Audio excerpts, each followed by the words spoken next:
la fin pour tous ceux qui étaient absents. Nous allons revoir ça.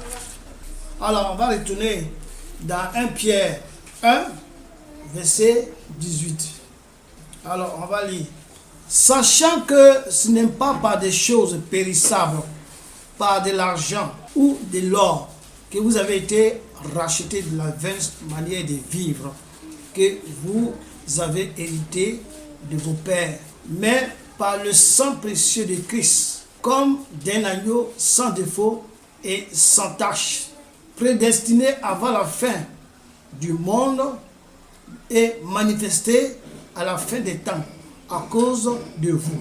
Donc on nous dit ici que Jésus-Christ a été manifesté, il a été manifesté à la fin des temps. Donc depuis le jour où Jésus-Christ est entré dans ce monde pour commencer son ministère, la Bible dit qu'il a été manifesté. Et à partir de ce jour-là, commence la fin des temps. Donc la fin des temps ne commence pas maintenant. La fin des temps a commencé depuis que Jésus-Christ a été quoi? Manifesté. Depuis bien 2000 ans. Donc Jésus est le prophète qui avait été annoncé par Moïse. Vous savez que c'est Moïse qui a annoncé Jésus. Ici, c'est au temps de Moïse dont on parlait au peuple juif. C'est eux qui devaient attendre un prophète qui venait. Et ce prophète-là était le prophète pour que les gens devaient écouter pour avoir le salut. Donc, Jésus-Christ est le prophète annoncé, qui avait été annoncé par, premièrement, Moïse, deuxièmement, les autres prophètes qui ont suivi ont annoncé Jésus. Jésus donc est le prophète que le peuple de Dieu doit écouter pour son salut. C'est Jésus que le peuple de Dieu attendait. Que le prophète du temps de la fin, c'est Jésus-Christ. Donc Jésus est le prophète qui avait annoncé, comment on appelle ça? Moïse. Et après, les autres prophètes aussi ont fait des révélations, chacun à son tour, chacun de sa manière, pour la venue du prophète de la fin des temps, du temps de la fin. Amen. Donc ce prophète du temps de la fin là, c'est Jésus-Christ de Nazareth. C'est lui qui avait été annoncé par Moïse, le prophète, que le peuple de Dieu doit écouter pour avoir le salut. On va lire Deutéronome 18, verset 18 à 19. Je leur susciterai du milieu de leurs frères un prophète, comme toi. Je mettrai mes paroles dans sa bouche. Il leur dira tout ce que je lui commanderai. Et si quelqu'un n'écoute pas mes paroles, qui dira en mon nom, c'est moi qui lui en demanderai compte. Donc c'est Dieu qui parlait à Moïse et qui disait à Moïse qu'il y a un prophète qui doit venir.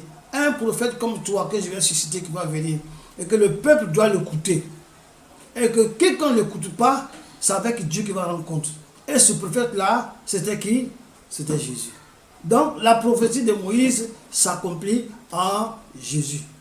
C'est Jésus qui a accompli ça.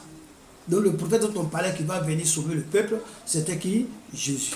Acte 3, 22 à 23. J'ai la parole de Dieu. Moïse a dit, le Seigneur, votre Dieu, vous suscitera d'entre vous, d'entre vos frères, un prophète, comme moi. Vous l'écouterez dans tout ce qu'il vous dira. Et quiconque ne l'écoutera pas, ce prophète-là sera exterminé du milieu du peuple. Donc, il a dit que quiconque n'écoutera pas ce prophète sera exterminé du milieu. C'est-à-dire qu'il va aller en enfer, c'est tout. Et le prophète dont on dit, Pierre dit que c'est le prophète dont parlait Moïse. Donc, Jésus, c'est de lui qui parlait Moïse. C'est Jésus qu'on va écouter pour avoir le salut. Donc, c'est Jésus qui est le prophète de la fin des temps. Son ministère a commencé par la fin des temps. L'apparition de son ministère est aussi le début du temps de la fin, de la fin des temps. Donc c'est lui qui est le prophète qui a annoncé Moïse, qui devait venir. Alors, quand Jean a commencé son ministère, c'est Jean-Baptiste, lui aussi c'est un prophète. Donc quand Jean-Baptiste a commencé son ministère, il a subi plusieurs questionnements. Le peuple juif a commencé à lui poser des questions. Pourquoi? Parce qu'eux, ils attendaient le sauveur. Ils attendaient le prophète qu'avait annoncé Moïse. Tout le monde l'attendait. Quand Jean-Baptiste a commencé son ministère, on lui a commencé à lui poser des questions. Et ces questionnements venaient de qui? Des Juifs, les scribes, les pharisiens, les sacrificateurs. Tout cela se posaient des questions. Ah, est-ce que c'est le gars qui devait venir qu'annoncer Moïse? Donc, les Juifs ont envoyé quelques personnes pour aller demander à Jean-Baptiste s'il était qui? Le prophète qui devait venir. Ou bien s'il était Élie aussi qui devait venir. Donc, ils voulaient tous savoir si Jean-Baptiste était celui qui doit venir. Soit il était Élie, soit il était le prophète. Parce qu'il a annoncé les deux. Donc, les scribes et les sacrificateurs, ils connaissaient les Écritures. Amen. Ils connaissaient les Écritures, ils connaissaient la parole. Alors, ils ont commencé à lui poser quoi? Des questions. On va lire dans Jean, je crois que c'est Jean 1, 19. Voici le témoignage de Jean. Lorsque les Juifs envoyaient de Jérusalem des sacrificateurs et des Lévites pour lui demander, toi, qui es-tu? Donc, ils sont venus de Jérusalem, ce sont des sacrificateurs, pour venir demander à Jean-Baptiste, qui es-tu? Alors, ils ont posé des questions au verset 21. Jean 1, verset 21 maintenant. Et ils lui demandèrent, quoi donc? Es-tu Élie? Et il dit, je ne le suis point. Es-tu le prophète? Et il répondit, non. Il lui dit, alors, qui es-tu? Afin que nous donnions une réponse à ceux qui nous ont envoyés. Que dis-tu de toi-même? Et il dit, moi, dit-il, je suis la voix de celui qui crie dans le désert. Aplanissez le chemin du Seigneur, comme a dit Ésaïe, le prophète. Ceux qui avaient été envoyés étaient des pharisiens. Et il lui dit encore cette question. Pourquoi donc baptises-tu si tu n'es pas le Christ, ni Élie, ni le prophète? Avait-il raison ou pas? Si, ils avaient raison. Parce qu'il a dit qu'il n'est pas Élie. Donc s'il n'est pas Élie, s'il n'est pas le prophète, pourquoi il baptise? Parce que les gens qui ont été promis, qui doivent venir, qui ont été prophétisés, c'est eux qu'ils attendent. Et un matin, ils voient que c'est quelqu'un d'autre qui est là. C'est quelqu'un d'autre qui est en train de, comment on appelle ça, en train de faire l'œuvre. Alors, ils ont dit, pourquoi alors tu baptises? Les sacrificateurs et les scribes savaient que dans les temps de la fin, la délivrance de Jérusalem, la délivrance du peuple juif viendrait d'un prophète. Avant lui, que Élie viendra. Ils savaient cela. C'est pourquoi ils posaient des questions. C'est pourquoi ils posaient des questions à Jean-Baptiste. Parce qu'ils craignaient de suivre un imposteur. Ils craignaient de suivre quelqu'un, un faux, un usurpateur. Est-ce que vous comprenez? Voilà. C'est là que Jean-Baptiste a dit, il a dit, je ne suis pas le prophète. Effectivement, il n'était pas le prophète, mais il était Élie. Mais lui-même, il ne sait pas qu'il est Élie. Pourquoi?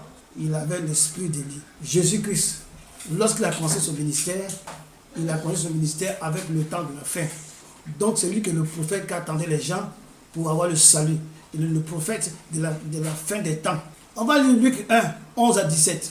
Alors, un ange du Seigneur apparut à Zacharie et s'était debout à droite de l'autel des parfums. Zacharie fut troublé en le voyant et la frayeur s'empara de lui. Mais l'ange lui dit, ne crains point Zacharie, ta prière a été exaucée. Ta femme Élisabeth t'enfantera un fils et tu lui donneras le nom de Jean. Il sera pour toi un sujet de joie et d'allégresse. Et plusieurs se réjouiront de sa naissance. Car il sera grand devant le Seigneur. Il ne boira ni vin, ni liqueur enivrante. Et il sera rempli de l'Esprit Saint dès le sein de sa mère. Il ramènera plusieurs des fils d'Israël au Seigneur, leur Dieu. Et il marchera devant Dieu avec l'esprit et la puissance d'Élie pour ramener le cœur des pères vers les enfants et les rebelles à la sagesse des justes, afin de préparer au Seigneur un peuple bien disposé. Donc, l'ange a dit à Zacharie que ton enfant qui vient là, il vient pour ramener le cœur des enfants vers le père et le cœur des pères vers les enfants. Et que ton fils qui vient là, il ne va pas boire ni le liqueur, ni le vin. il sera rempli de l'Esprit de Dieu. Il sera rempli de l'Esprit dès le sein de sa mère. Et il marchera avec l'Esprit et la puissance d'Élie. Donc Jean-Baptiste, il marchait avec la puissance d'Élie et il avait l'Esprit d'Élie. Donc il avait l'Esprit d'Élie et la puissance d'Élie.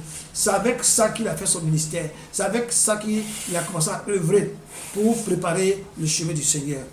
Et Élie et Jean-Baptiste a fait l'œuvre. Il a préparé, il a baptisé, il a préparé le chemin du Seigneur. Et beaucoup sont venus à lui, et beaucoup se sont repentis, et beaucoup ont été baptisés pour le pardon de leurs péchés. C'est la suite de cela qu'il a été décapité. Amen. Il est mort, il a été décapité. Donc, Jean-Baptiste, qui est Élie, il avait déjà fini son ministère. Malachie 4, 5 à 6 parle de Jean-Baptiste et non d'un quelconque prophète. Donc, cette prophétie s'accomplit en Jean-Baptiste. Jésus-Christ a confirmé lui-même aux apôtres que Jean-Baptiste est venu.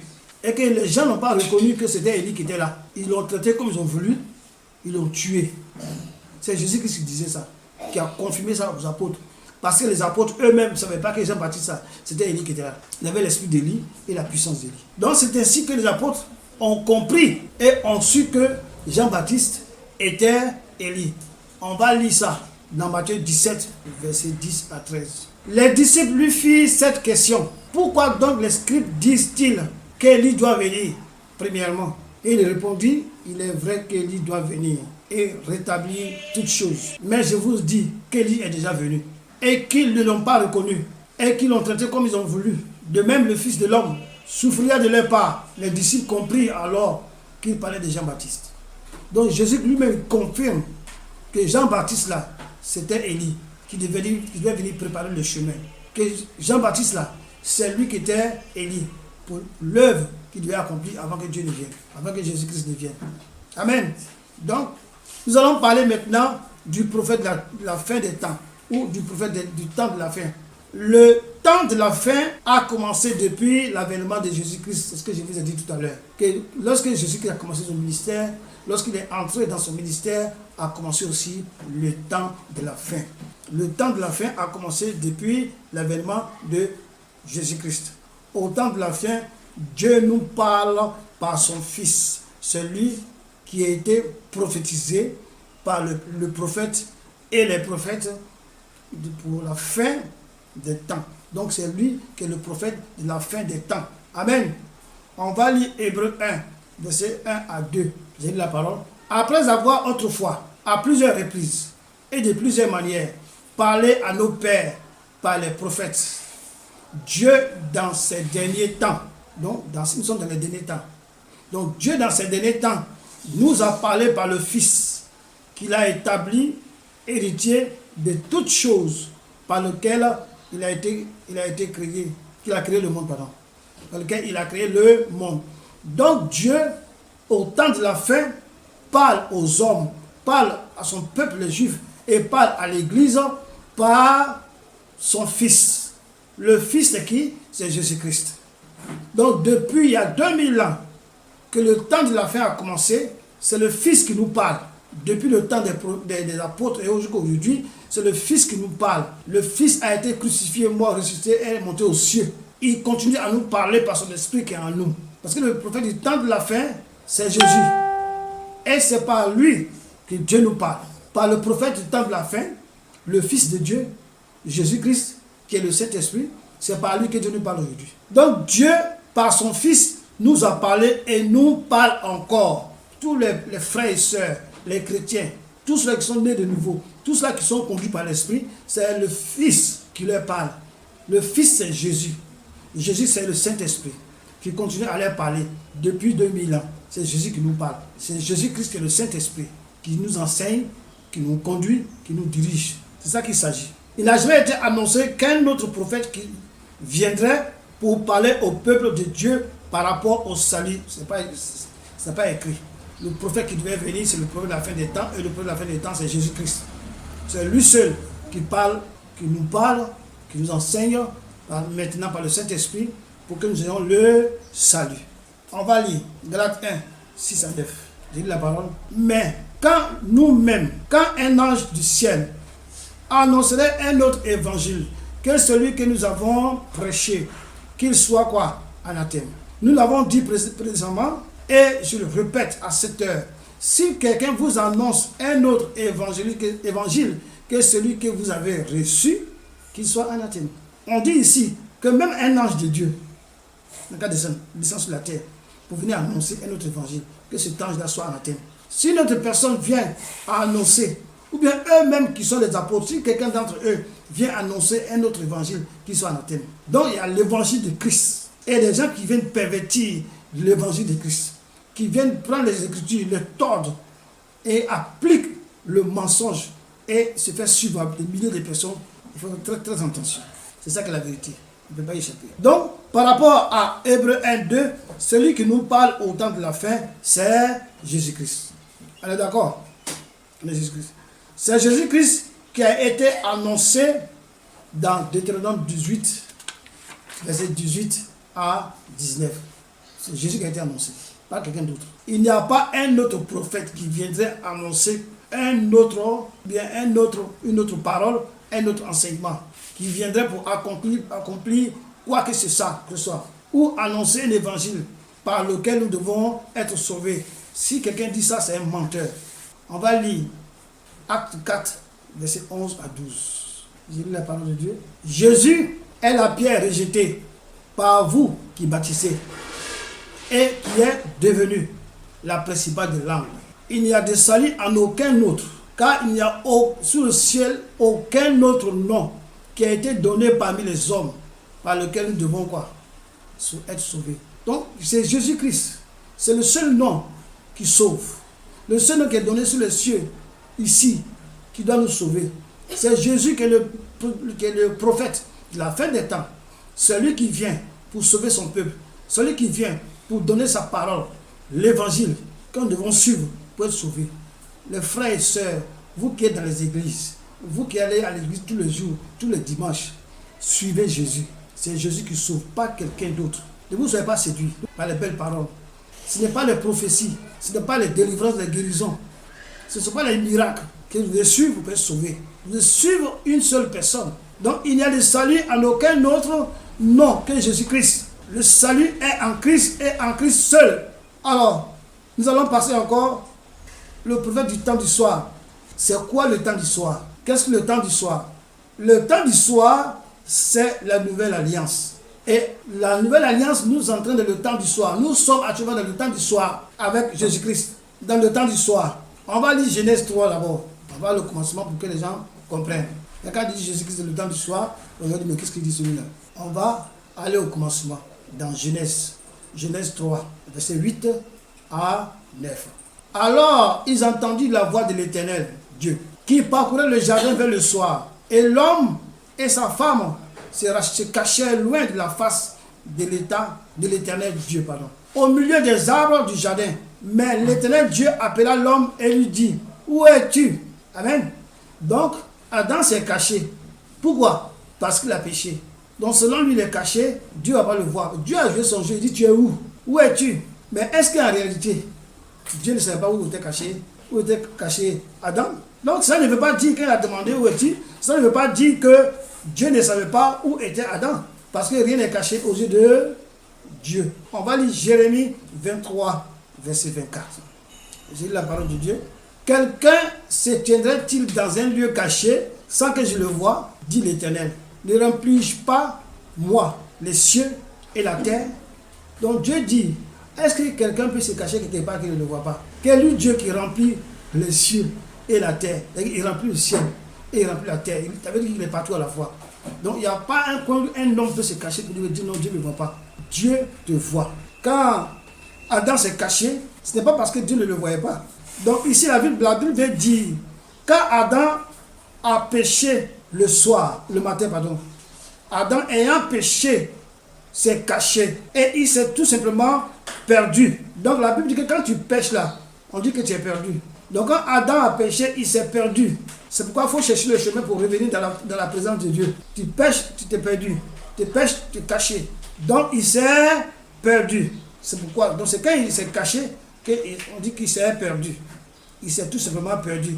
Et Dieu était venu le chercher. Dieu, sachant que Adam a péché dans le jardin, lui et sa femme, aidés par le serpent, et vers le soir, Dieu est venu le voir. Dieu est venu le chercher. Dieu était venu le chercher. Comme Jésus-Christ aussi, dans le temps du soir que j'ai dit, il est venu nous chercher. Jésus-Christ est venu chercher ceux qui étaient perdus. À quel temps? C'était le soir. On va lire Matthieu 18, verset 11. La Bible dit, dans Matthieu 18, verset 11, « Car le Fils de l'homme est venu sauver ceux qui étaient perdus. » Comme Dieu est venu le soir, venu chercher Adam qui s'est perdu, qui était perdu, de même ce même Dieu-là, en Jésus, est venu chercher aussi ceux qui étaient perdus. Et la Bible dit que son temps, c'est le temps du soir. Donc aujourd'hui, la nouvelle alliance est dans le temps du soir. Et Jésus-Christ est revenu chercher dans le temps du soir. Comme Adam aussi s'était perdu et Dieu est venu le chercher le soir. Donc le matin, le jour, l'homme a péché, l'homme pêche. Et c'est vers le soir que Dieu apporte la restauration. Donc le soir, Dieu est venu apporter la restauration à Adam.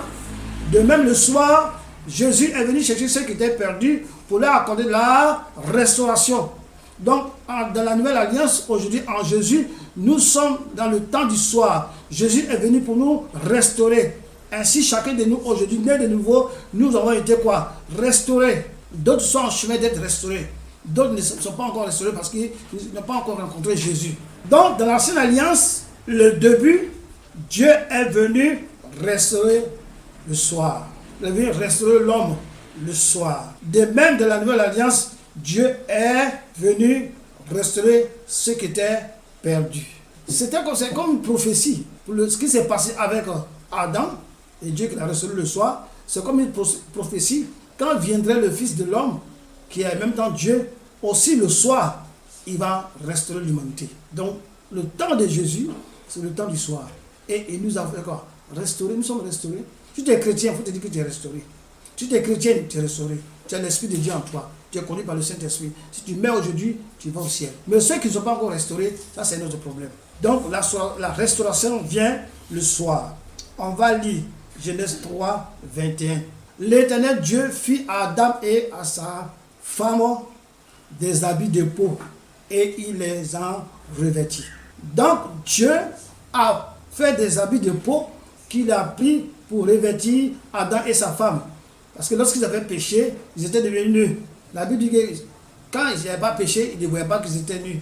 Mais quand ils ont péché, ils se sont vus qu'ils sont nus. Alors Dieu, eux, ils ont essayé de se protéger en apprenant les feuilles de figuier pour se protéger. Mais Dieu a dit, parce que ces feuilles-là, ça va sécher. Tu vas les couper encore, ça va sécher. Tu ne peux pas avoir la restauration avec ça. Alors Dieu lui-même a tué un animal et les a revêtis le soir. De même, nous aussi, on a été revêtis et habillés le soir. Par qui? Par Jésus. Galates 3, 27. Vous tous qui avez été baptisés en Christ, vous avez revêtu Christ.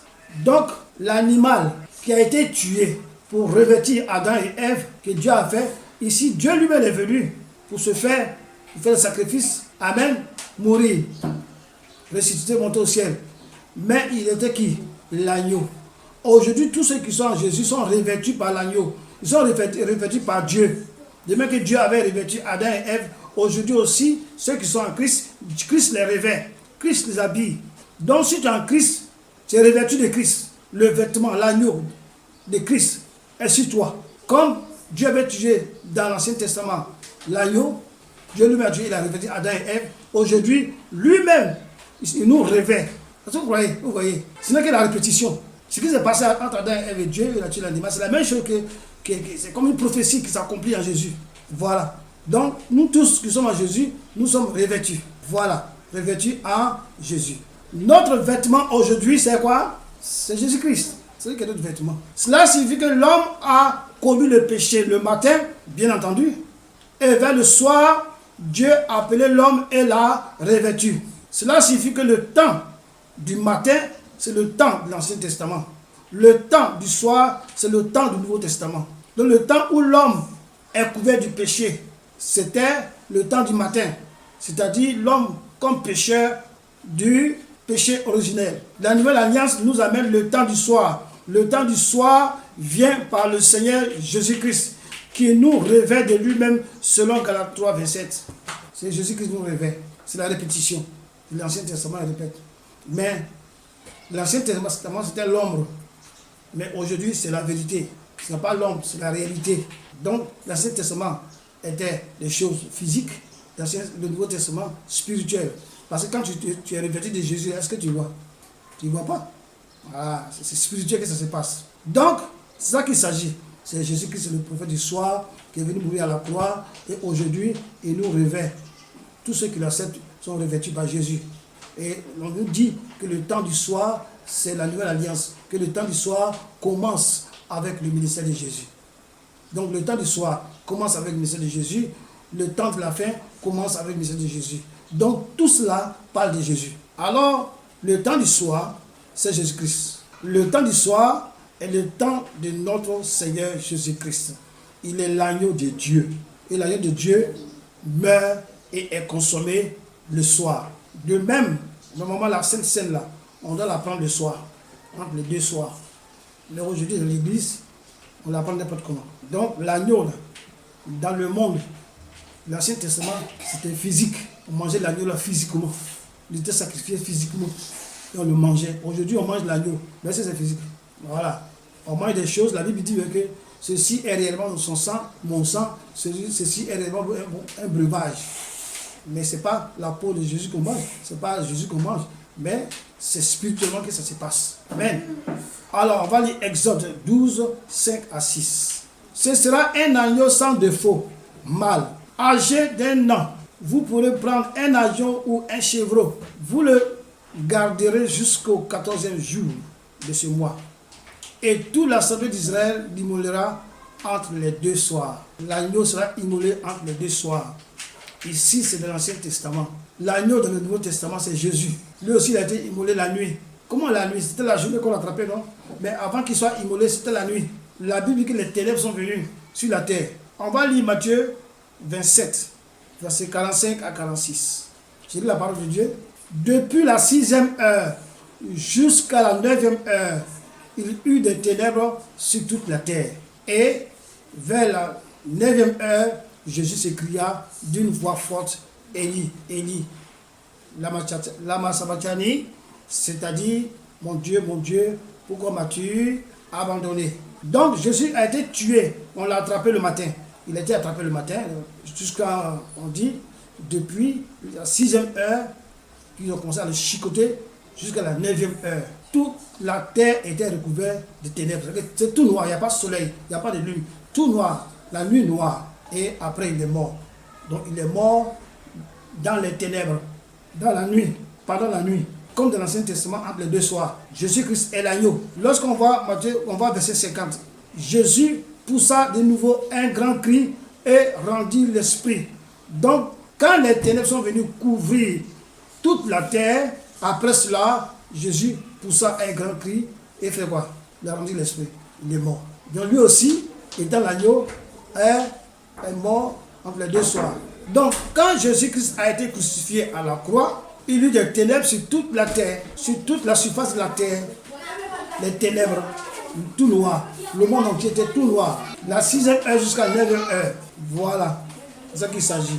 Jésus-Christ est l'agneau. Donc, le soir indique l'agneau qui devait être immolé dans le temps du soir. Voilà. Et Jésus-Christ est l'agneau qui devait être immolé dans le temps du soir. Donc le temps de Jésus-Christ était le temps du soir. Nouveau Testament, Nouvelle Alliance. Est-ce que vous comprenez ça qu'il s'agit? Donc Jésus-Christ est l'agneau qui devait être immolé le temps du soir. Le temps du soir ne commence pas par la prédication, ni par un prédicateur, ni par un prophète. Le temps du soir commence par le ministère de Jésus-Christ de Nazareth.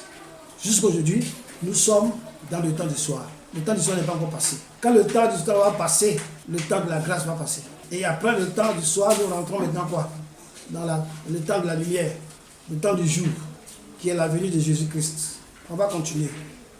Donc depuis 2000 ans en arrière, nous sommes dans le temps du soir, par rapport à l'agneau qui devait mourir à la croix. Romains 13, 11 à 12. Romains 13, 11 à 12. La parole, Cela importe autant plus que vous savez en quel temps nous sommes. C'est l'heure de vous réveiller en fin du sommeil, car maintenant le salut est plus près de nous que lorsque nous avons cru. La nuit est avancée, le jour approche. Dépouillons-nous de tout, donc des œuvres des ténèbres et revêtons les armes de la lumière. Donc il a dit, vous savez en quel temps nous sommes. La nuit est très avancée. Donc bientôt il sera jour. Dépouillez-vous des œuvres des ténèbres. Donc l'église aujourd'hui est toujours dans la nuit du soir. Et bientôt, le temps très avancé, bientôt le jour va apparaître. Et le jour c'est quoi? Le jour c'est la venue de Jésus-Christ de Nazareth. Amen. Verset 13. Marchons honnêtement comme en plein jour. Donc nous sommes en pleine nuit. Mais il demande qu'on marche comme en plein jour. Verset 13. Loin des excès de l'ivrognerie, de la luxure, de l'impudicité, des querelles et des jalousies. Marchons comme si c'était dans la journée. C'est vrai que nous sommes dans la nuit, mais marchons comme dans la journée. Dépouillons des choses que les gens font la nuit. Nous, on ne doit pas faire les choses que les gens font la nuit. On doit rester dépouillé de toutes ces choses de la nuit. Parce que quand le jour va venir, on ne va pas être surpris en train de faire les œuvres de la nuit. Voilà. Donc, le Nouveau Testament nous parle de la nuit. Et ici, Romain dit que le temps, c'est Paul qui dit aux Romains, que le temps est très avancé, la nuit est très avancée. Faites attention, bientôt le jour va venir. Dépouillez-vous des œuvres de la nuit. Donc nous sommes proches du lever du jour, qui est le retour de notre Seigneur Jésus-Christ. La nuit est très avancée et c'est très bientôt le jour, c'est-à-dire le retour du Seigneur Jésus-Christ. Très bientôt, le Seigneur sera là. Donc s'il vous plaît, attachons-nous à la parole, car c'est Jésus-Christ qui est le prophète du soir. C'est Jésus-Christ qui est le prophète de la nuit. Il est la lumière. La Bible tout entière ne parle que de Jésus-Christ et non d'une autre personne. La Bible parle de Jésus depuis le commencement jusqu'à la fin. Parle de Jésus, parle d'une autre personne. Jean 1, verset 4 à 8. Amen. Je lis la parole. En elle était la vie. Jésus-Christ qui est la lumière. Dans la lumière là, il y a la vie. Le jour vient avec la lumière. Et dans cette lumière-là, il y a la vie. C'est ce que la Bible dit ici, en Jean 1, verset 4. En elle était la vie, et la vie était la lumière des hommes. La lumière, lui, dans les ténèbres, et les ténèbres n'ont point reçu.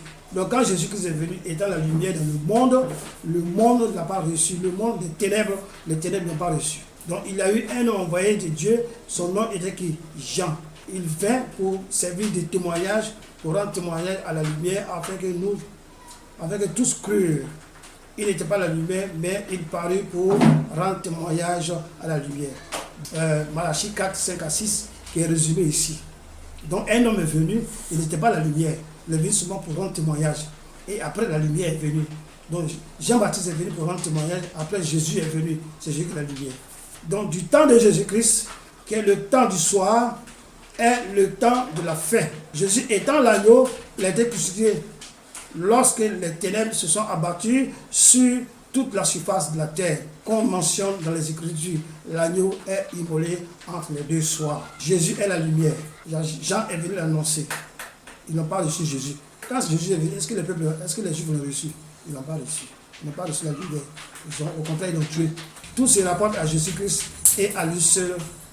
Que Dieu nous bénisse.